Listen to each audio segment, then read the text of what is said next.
మన ప్రభువైన యేసుక్రీస్తు నామంలో అనుదిన దైవ కృపా కార్యక్రమం ద్వారా దేవుని మాటలు వింటున్న మీ అందరికీ హృదయపూర్వక వందనాలు తెలియజేస్తూ ఉన్నాం. నిశ్చయంగా ఈ మాటలు వింటున్న మిమ్మల్ని నా దేవుడు దీవించునుగాక.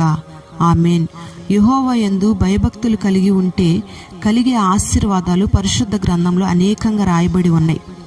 యెహోవా యందు భయభక్తులు కలిగి ఉంటే మొదటిగా జ్ఞానం అనే ఆశీర్వాదం కలుగుతుందని, రెండవదిగా చెడుతనాన్ని అసహించుకునే ఆ మనస్సు నీకు కలుగుతుందని మనం తెలుసుకున్నాం.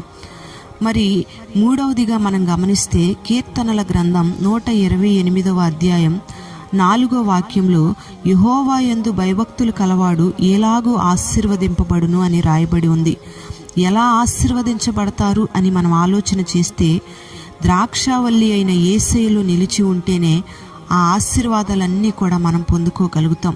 ప్రియమైన దేవుని బిడ్డలారా, ఈ దినాలలో మేడలు మిద్దెలు మనకు లేకపోవచ్చు, ఆస్తులు సంపాదించలేకపోవచ్చు, వెండి బంగారాలు మనం మూట కట్టలేకపోవచ్చు, కానీ మనము మన కుటుంబాలు దేవుని సన్నిధిలో నిలిచి ఉన్నామంటే దానికన్నా గొప్ప ఆశీర్వాదం ఈ భూమి మీద ఏదీ లేదు. Praise the lord. మరి మనం యేసయ్యలో నిలిచి ఉంటేనే మనం బహుగా ఫలించగలుగుతాం. మనం కష్టపడిన ఆ ఫలితాన్ని మనం అనుభవించగలుగుతాం. అనేక మందిని మనం చూస్తూ ఉంటాం, కష్టపడతారు కానీ వారి సంపాదన అంతా చిల్లు సంచిలో వేసినట్లుగా అయిపోతుంది. వారు సంపాదించిన ఆస్తిని వేరొకరు అనుభవిస్తూ ఉన్నారు.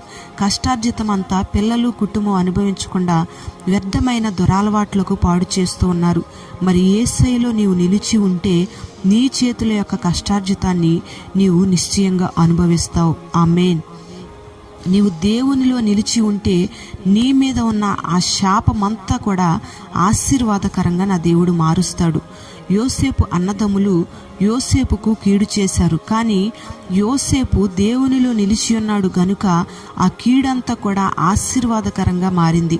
ఈ మాటలు వింటున్న నీ జీవితంలో ఎవరైనా నీకు కీడు చేయాలని చూసినా, నిన్ను శపించాలని దూషణ మాటలు మాట్లాడినా, నీవు యేసయ్యలో నిలిచి ఉన్నట్లయితే ఆ శాపమంతటినీ నా దేవుడు నిశ్చయంగా ఆశీర్వాదకరంగా మార్చునుగాక. ఆమేన్. నీవు దేవునిలో నిలిచి ఉంటే శ్రేయస్కరమైన ఆశీర్వాదాలతో ఆయన నిన్ను ఎదుర్కొంటాడు.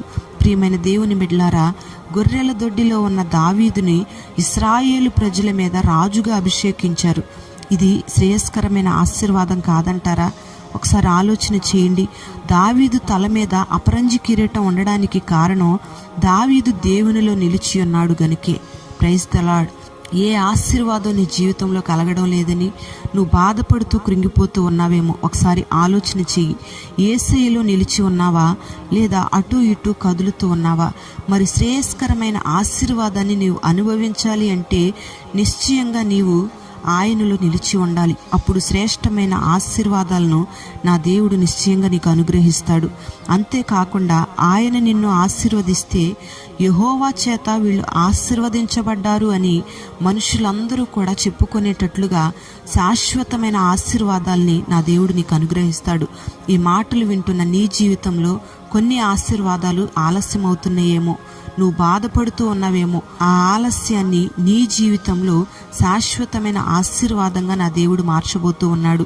మరి నీవు ఆలస్యం చేయకుండా, తొట్టిల్లకుండా యేసయ్యలో నీవు నిలిచి ఉంటే ఎలాగన నువ్వు దీవించబడతావు. ఆమేన్. ఈ ఆశీర్వాదాలన్నీ కూడా నువ్వు పొందుకోగలుగుతావు.